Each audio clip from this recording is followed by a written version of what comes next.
buddy. Hello and welcome everybody into another edition of the PHNX Suns podcast After Dark. Yeah, we had some technical difficulties, but that's fine because everything is good in Suns world. And we are brought to you by DraftKings Sportsbook, America's #1 sportsbook app. If you use the code PHNX when you sign up and you put $5 down and your team wins, your NFL team wins, you're going to get $200 in sweet, sweet free bets. I'm your host, Greg Esposito. Ahoy, hoy, joined as always by the GM, Saul Bookman. Saul, how are you, my friend? Oh, dude, that was a fun game to watch. It really was. And I'm glad we came out on top. I'll tell you that much. Just good old fashioned, let's just shoot the rock and not call some BS fouls, even though Trae Young did get a couple. I'm okay with the way it panned out because the Suns came out on top. You can have the BS calls. We'll take the win. There's nothing BS about getting a big win behind Devin, Armani, Booker, who had a huge game tonight for the Suns. And I got to tell you, man, it felt good to see vintage Devin back in the fold. We'd been waiting for it. We talked about it. We asked, what's wrong with Devin? Well, guess what? Nothing was wrong with Devin tonight is the answer, as he had a huge game with 38 points, 6 rebounds, 4 assists, shot 14 of 21 and 5 of 9 from 3. Devin Booker is back, baby. And let's belly up to the bar. Armani Ale is our draft of the night, the drink of the night, and it is a sweet beer. It tastes like honey is how sweet that beer is now that Devin is back and playing the way we expect him. And without him, there's 2 guys tonight, but without Devin Booker, the Suns do not win. He willed them offensively to victory. Yeah, absolutely. Devin Booker was fantastic all night long. And Trae Young was on tonight, so it was basically Trae versus Devin. And that was worth every price of admission there in the game for sure. And if you were sitting in the arena, I can only imagine how it felt. It sounded like, kind of the playoff surges every now and then, especially in the fourth quarter. It was just and the Suns just played really good basketball on the offensive side for the most part. Ball movement, smart decisions. Like, I was really happy. This is the Suns team that we've been waiting for. They showed tonight in a very big way.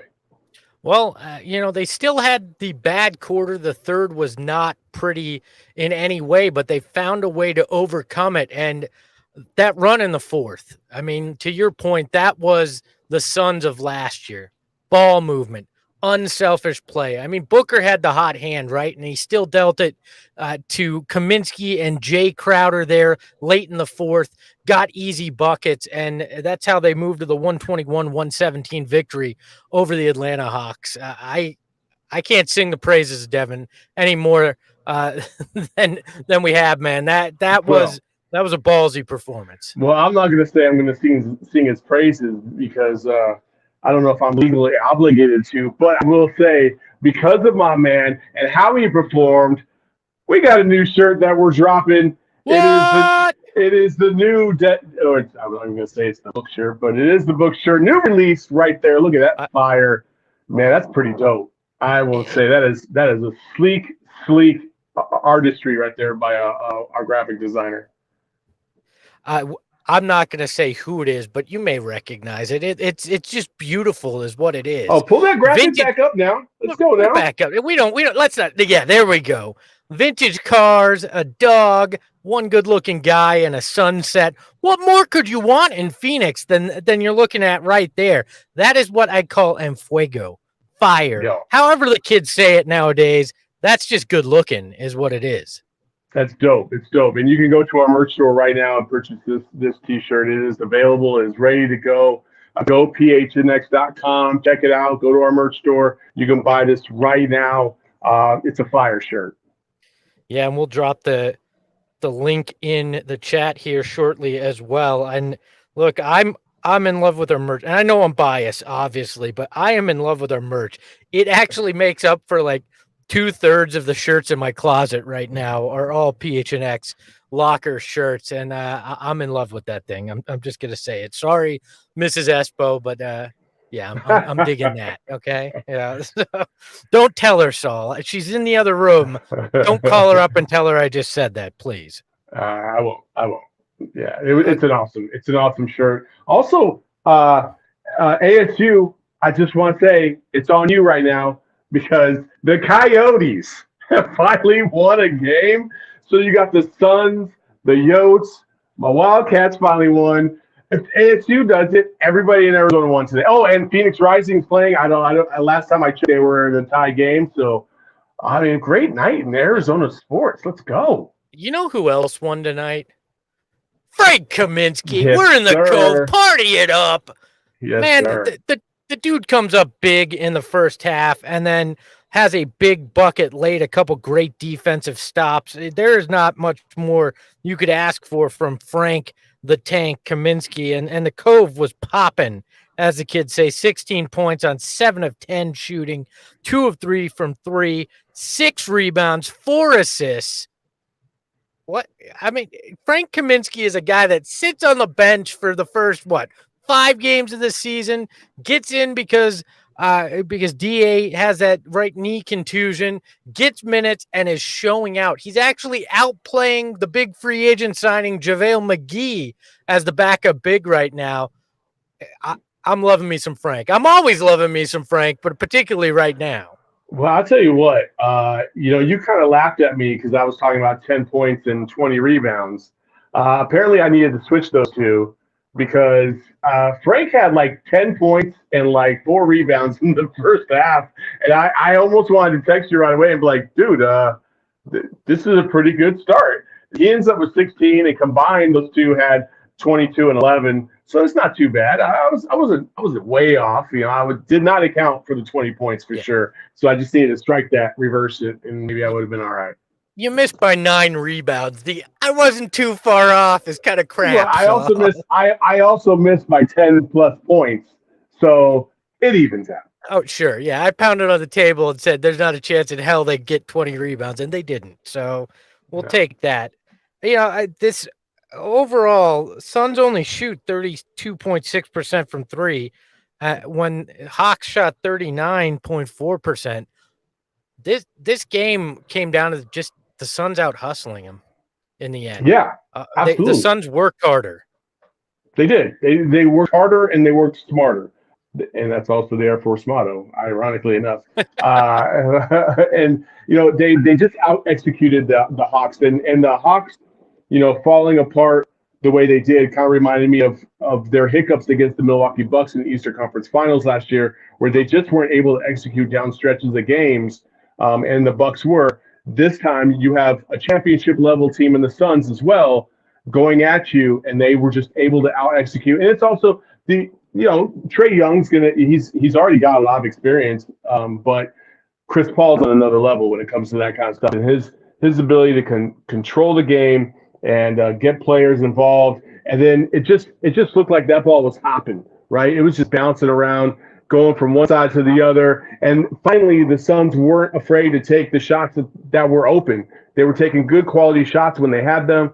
And I think that you could see the rhythm change from, game 1 of the season to right now.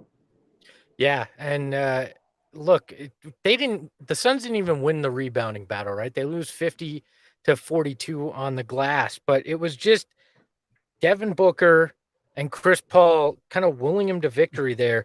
We had talked a lot about Chris Paul too, and what's wrong with him? Well, he had that time where he basically turned it up in that fourth quarter and started having some of those runs that we saw last year offensively.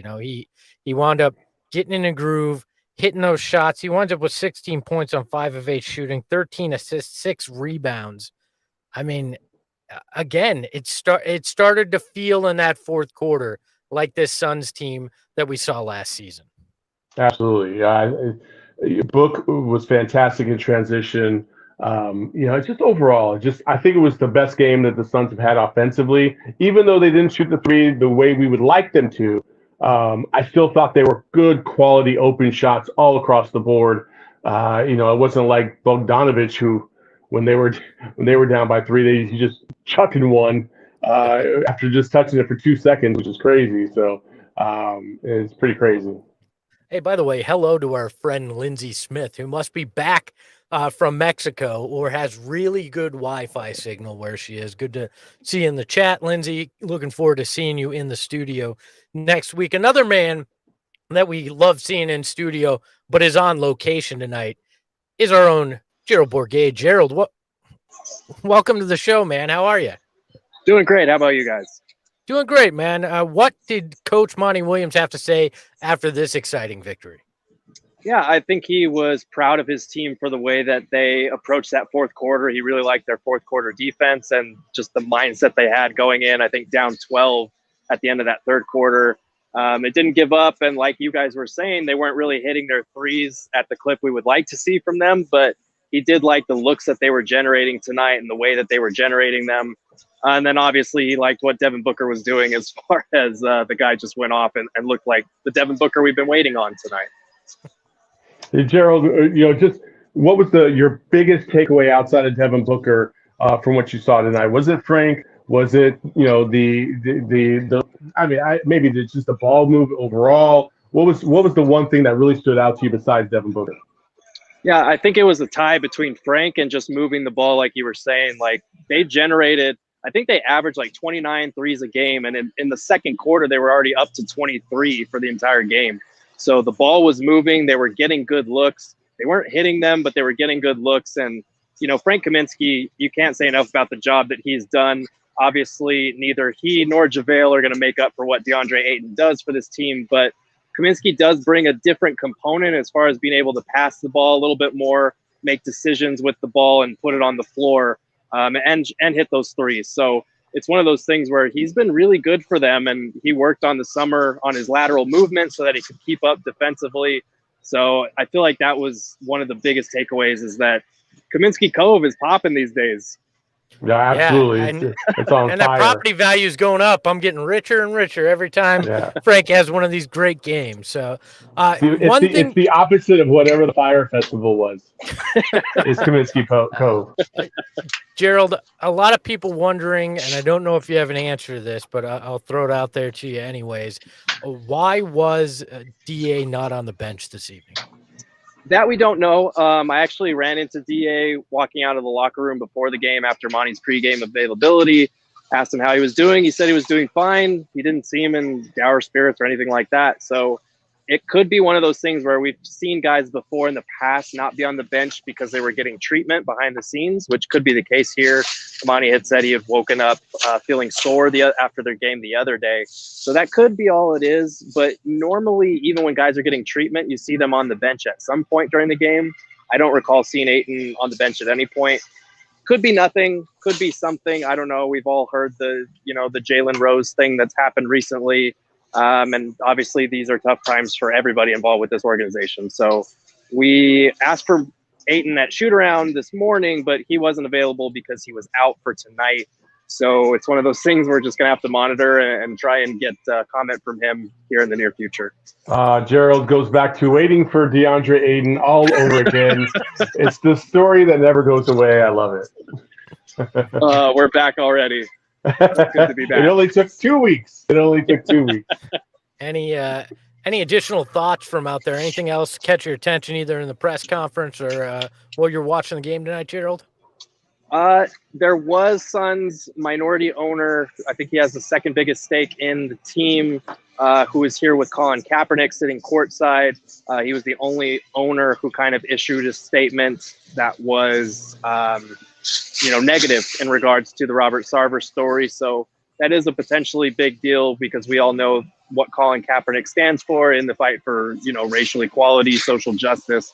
So to have a guy like that sitting courtside while there's this investigation into the owner that has to deal with all these racial charged allegations, I mean, it makes a statement in and of itself without actually making a statement. It certainly does. Gerald, we appreciate your time. We'll let you get back to it, and we will see you in studio on Monday for our post-game show. Thanks, guys. Take care. That was Gerald Bourget. It's something we got. I'm sorry. You know, it's something we got to talk about is in the beginning part of the season. Every time we talk to Gerald at a home game, who was behind him, putting up shots, working on his stuff? It was Frank, and Yep. we're seeing the fruits of that labor. And obviously, he works hard anyway. You know, he always puts in the time. But every single game he doesn't play, he puts in some work right after the game's over. And that's a guy that's very serious about being a professional and somebody that wants to lead by an example, no matter if he's playing 20, 25 minutes a game or just two. That's why Frank is so endearing to the fans, is because they can see his work ethic and understand that he does care and he wants to be a part and contribute to this team. Yeah, you got to love Bailey in the chat saying, got to think Kaminsky will be demanding a max contract very soon. Hey, if he keeps playing like this, I'll pitch in. The profits from Kaminsky Cove can help pay for him on that. And then thank you, Sundra Dunk, for calling me the realtor of the year. I appreciate that as well. In honor of what Gerald dropped there, with us, we'll go to our tweet of the night that comes to us from Dan Bickley. He said Suns Vice Chairman Jim Jaffe was sitting courtside tonight with Colin Kaepernick as one of his business partners. Powerful statement from a billionaire minority owner who did not sign the statement of support for Robert Sarver. It is very interesting. I know that he Jaffe and Kaepernick work together on some social justice issues. They're business partners in that. So definitely, you know what? I'm just going to say, I think we might be in a battle for the soul of the Phoenix Suns right now between two gentlemen, because that's quite a statement to make sitting courtside with Colin Kaepernick right after all of this happens. Obviously, he knew what he was doing by inviting Colin to be his guest. Oh, I mean, yeah, it's planned. It's understood what the message is. And there's nothing confusing about it. The only confusion you might have about it is if you don't understand what the real situation is here. And there's very few people that don't understand what's going on. So it's just there's a lot of stuff, a lot of maneuvering going on right now. There's a lot of there's obviously some people that have either spoken out or not spoken out within the organization that probably feel a certain type of way. And, and this one of the minority owners of the Suns is, kind of flexing his ownership stake, if you will, and sending a message of his own about what he thinks about the allegations. So this thing is far from being over. It's not going to end anytime soon. And this is just the beginning. It's going to be very interesting to see how it plays out, because I think the way you phrased it is absolutely right. The soul of the Phoenix Suns is kind of what's at stake, for lack of a better word, and I think that's something to be taken very seriously. Well, and Jaffe's a businessman that people may not recognize the name, but I believe he's worth about $3 billion. So he's somebody that is a major player as well, and making a loud and clear statement tonight courtside at the Footprint Center by sitting with Colin Kaepernick. We knew this was going to be an interesting ride, and it got more interesting tonight, is what I'll say. It hasn't even been like 72 hours yet. It's just been crazy. It's been a crazy couple of days. Yeah, and it'll get crazier. Hey, let's go to our DraftKings King of the Night here. It is Devin Booker, who finished with 38 points, 6 rebounds, 4 assists, and pretty much was the reason why this team won the game. Saul, does this count as a trifecta? We got a shirt for him. He was the drink, and he's the king. Do we get the trifecta? Does it count as a trifecta? It's not a real special graphic, but... It's not called a trifecta. What's it called? Espo, give it to me. I don't remember. You give it to me. It's a thrilling threesome. That's Absolutely. right. The thrilling threesome. He gets it tonight. There you go, Devin Book. Devin the drink, Book. King of the game, and your own T-shirt. You know what? If you get your own T-shirt drop, it's more than a thrilling threesome. We gotta call it something different. It's like it's a. Oh man, I can't think of it. Dang it. I don't know my French, so I don't know what 4 is in French, but sure, it's something more special. King of the Game brought to you by our friends over at DraftKings Sportsbook, America's #1 sportsbook app. You bet $5 on any NFL game this weekend. If your team wins, you are going to get $200 in some sweet, sweet bets. That's what's coming up for you if you use that DraftKings app. You sign up using the code PHNX. And you're going to get the opportunity to bet $5 on any NFL team. With a win, you're getting $200 in sweet, sweet bets. DraftKings is safe, secure, reliable, easy to get your money out if you're going to win those bets. And there's always some kind of great promo, like a in-game parlay where they'll refund you up to a certain amount if you don't win, so you can get a little saucy with your in-game parlays. There's sometimes free bets. It's my favorite thing to do on the weekend outside of hanging out with my family is hanging out with the DraftKings Sportsbook app. 21 and over, Arizona only. Gambling problem? Call 1-800-NEXT-STEP. New customers only. Eligibility restrictions apply. See DraftKings.com/sportsbook for details. What am I, chopped liver? You don't like hanging out with me?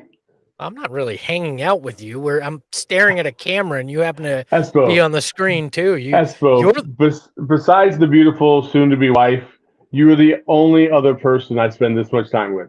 Yeah, I see how it is. You said, no, I'm not going in the studio. You sit in a closet and we'll talk over a video conference. I actually spend more time with you than anybody else in my life right now. So that is sad on so many levels. Trust me, I apologize for that. I wake up every morning filled with regret. So I'm sure you do, especially when you turn over to that desk next to you and go, I chose to work with this guy. This guy. Bailey Lyons in the chat say, gotta think Book could have an MVP case if he's finally back and CP3 is slowly aging in play. Might be the next leap for him if this continues. Look, I'm not going to go too crazy over 138-point game, but I sure as hell would love to see it, Bailey. I'm not going to lie. He has the potential. He has the ability, and now it's just about capitalizing on it and figuring it out. Yeah, the thing that's going to separate Book from everybody else is, first of all, obviously how he adapts to a possible Chris Paul slowing down. And I think you're kind of starting to see signs of it. I'm not saying he's washed up or anything like that, but like our friend Corey said, I think he's getting near the tub. Chris knows when to turn it on, and he's very much pacing himself. You can see him pacing himself as the game is going on. And then in the fourth quarter, when the Suns needed some buckets in a big, big way, who came through? Always Chris Paul. Devin Booker put the whole package from the first to the fourth quarter better than I think anybody else on the team. Solid game all the way around. I think this is just the beginning. I think this is where Bailey is going. If this is the beginning of where we start to see Booker kind of getting into that good lather, and he's in it. EJ pointed out in the first quarter, you could just tell by the way a guy runs up and down the court, kind of bounces, that he's feeling it. He's feeling good. He's in a good rhythm, and if Booker can continue that for a majority of the season, I think he'll be right up there in the MVP running for sure. Well, it's a D-Book swag. You see it coming, and he got that tonight. You could feel it. I called Armani mode a little early. I pulled the trigger a little early. He had 7 points, but you could just kind of feel it, and he went full Armani mode by the fourth quarter. And look, I want to see 2 or 3 games in a row where we see traditional Devin Booker before I start popping bottles, but it felt really good tonight to see him there for sure. I mean, it's so good that we dropped a T-shirt for him. I mean, we should just throw that thing right back up one more time. That beautiful T-shirt of his. He probably drove to the arena in this beautiful car. Listen, it's a classic. He's the classic. He's kind of a throwback player where the mid-range conquers all. Even though tonight he stroked it from 3 and he looked good in shooting it from distance too. So, Devin Booker, man, phenomenal game tonight. Hope it continues, and you can take advantage by getting this sweet shirt on Not that we're saying that's his car or anything, or his dog or anything. But no, it's just a cool looking shirt that just happens to coincide with him having a big game. Links in the chat too if you want to hook yourself up with one of those sweet new T-shirts. And Saul and I'll be rocking one of those on the show in the near future. The best thing about it is like you get to rep it, and you'll see other fans. Like if you see the Coyotes fans right now, They are repping hard with those shirts. They're those Coyote shirts, and you can see them all around the arena. And soon enough, you're going to start to see these Sun shirts around the arena if you go check out a game. So, support it. Please hit that like button too. Please subscribe, hit the notification bell, hit the likes. It helps us do what we do. 5-star review on iTunes. Mail me a nice note saying we're doing an okay job. Whatever it takes. Well, we take praise in many different to my ways. GoFundMe. It's just a small thing. That. We drop a super chat to help pay for Saul Bookman's wedding. That's what we forgot. All I need is $500,000. We're right there. We're so close. We only need $499,999 left. We're good to go. For the cost of a really expensive cup of coffee that also is the price of a small house here in Phoenix, you can help one Saul Bookman have a wedding. For the cost of 50 Starbucks latte a day for the next 15 years, you too can help me. Hey, let me just say, I loved being in Kaminsky Cove tonight. If you want property, you can drop a super chat as well. I'll happily sell you a little parcel of heaven that happens to look like Frank's face. Just a reminder there. Saul, any final thoughts before we get out of here for the postgame show? Oh yeah, I think there's a lot of thoughts. If we go around the table, I thought Jay Crowder had a solid game. Again, didn't shoot the greatest, but he does so many little things around the court, and he's that physical presence, that kind of don't take shit attitude that you need out there. I thought Mikal Bridges had a couple very nice plays, considering he wasn't shooting the rock very well, but he got out into the break. He did all the little small things, and I think that's what separated the Suns from the Hawks ultimately tonight, is that the Suns did a lot of the small things it takes to win, and the Hawks kind of missed their opportunities to do such. They took advantage of them in the third quarter, but not in the fourth quarter. And the fourth quarter, as we all know, is where it counts.